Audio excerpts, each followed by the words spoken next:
və ambulansları var. Amma deyir həkimimiz yoxdur. Xahiş edirəm devlətimizdən bunlara bir çarə qılsın. Mənim 1 il 9 ayda anam xəstə yatıb, paraliz xəstəsidir.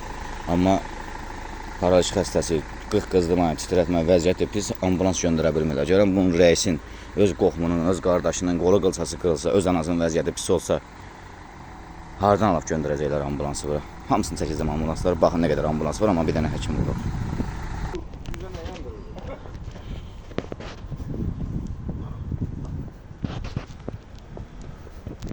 Amma bir dənə həkim göndərə bilmirlər. Anam, dostum. Niyə? Çünki kasıb ailəsidir.